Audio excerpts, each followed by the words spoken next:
Freak the Mighty, Chapter 6 Close Encounter of the Turd Kind.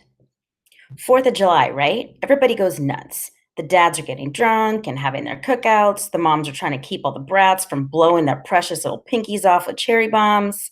And the kids are running wild through the backyards. It's like no rules apply. And that makes everything real edgy, if you know what I mean. Like, let's have a blast and who cares what happens? Don't get the wrong idea. I love the 4th. It's just that people tend to get all choked up about firecracker holidays and they don't see what's really going on, which, like I say, is the dads swilling beer and acting numb. That's the basic formula. Not that Grim ever swills anything stronger than root beer. No way. The poison never crossed his lips, he likes to say, even though I've seen a picture of him in the army, and that sure looks like a bottle of beer in his hand. And he's got that same whacked by a hammer grin that dudes always get when they're drinking. Anyhow, this is the first year I get to go to fireworks without Grim and Graham, which I've never understood because it's right down by the mill pond where I've been allowed to go for years. So why should it make a difference just because about 1 million people show up to watch the rockets' red glare over that smelly pond? The deal this year is that I get to go with Freak, which Graham thinks is a good idea because she's afraid he'll get crushed or something. She actually thinks people are going to step on him, which just goes to show how brainless she can be sometimes and scared of everything. I mean, nobody steps on little kids down there, so why should they step on Freak? Turns out the thing to worry about is not kid stompers, but beer swillers, like I mentioned before. Because Freak and I are still a couple of blocks from the pond, just kind of easing our way along when these punks start mouthing off. Hey, you, Mutt and Jeff, Frankenstein and Igor. Don't look around, I'm talking to you, boneheads. What is this, a freak show? I know that voice. Tony D. They call him Blade, but he's at least 17 and he's already been to juvie court 3, 4 times. I heard cut a guy with a razor and he almost died. And everybody says the best way to handle Tony D and his gang is you avoid them. Cross the street, hide, whatever it takes. Yeah, you, he goes. And he's doing his hippity walk, strutting along, and he's got these fancy, cool cowboy boots with metal toes. Yeah, Andre the Giant and the Dwarf. Hold on a sec, I want a word with you. Only the way he talks, he goes, I want a word with ya. Except it's bad enough having to listen to the creep. I don't want to have to spell the dumb way he talks. Anyhow, big mistake. We stop and wait for Tony D, alias the Bad News Blade. Got any dudes? He asks, pretending like he's friendly. He's a couple feet away, but you can smell the beer on his breath. Also, it smells like he ate something dead, for instance, roadkill, but maybe that's my imagination. Pay attention, Tony D says. I asked, did you got any? Freak, his chest is all puffed out and his chin looks hard, and he's looking right up at Tony D and he says, got any what? Tony D has his hands on his hips, and his punkster pals are trying to get closer, working through the crowd. He leans over Freak and he says, boomers, you little freak. M80s. Maybe a rack of cherry bombs?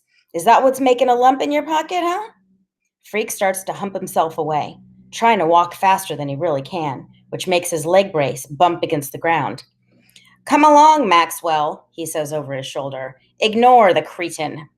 Blade goes, hey, what? And he moves right in front of Freak. Want to say that again, little freak man? Freak says, cretin, Cretin, defined as one who suffers from mental deficiency.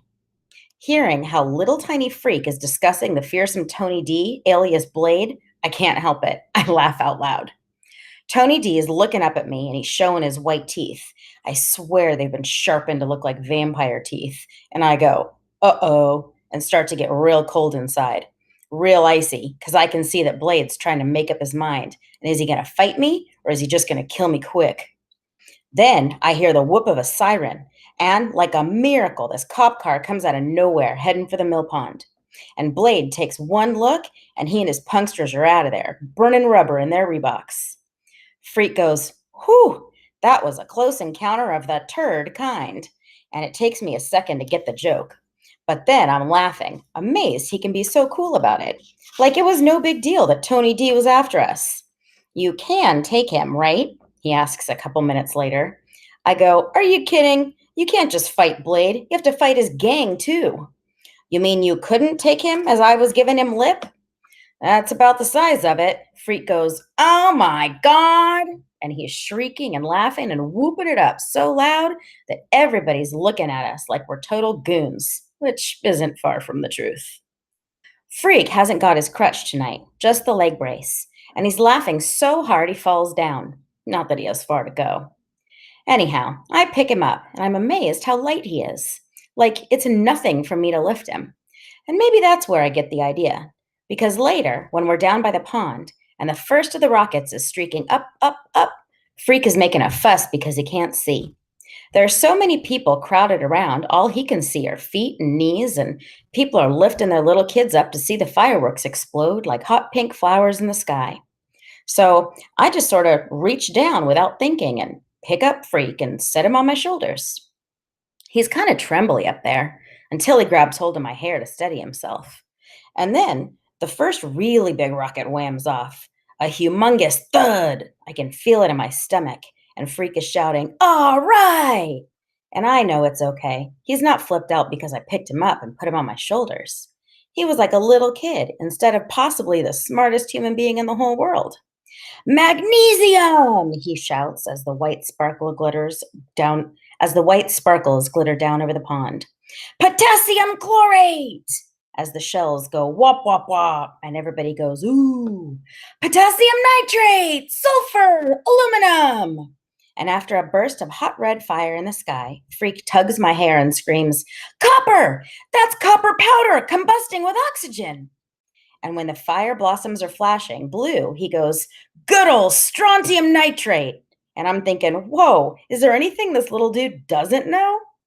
And at the end, like always, they have a thing they call the grand finale, when they just go nuts and light off everything at once. And it sounds like World War III, whizzing and banging and popping. And there's so much hot stuff falling from the sky, you can hear it sizzling in the pond. Freak keeps on shouting out the names of chemicals and elements until the last spark dies in that scummy pond, and the crowd cheers, and then everybody tries to leave at once like a bunch of morons.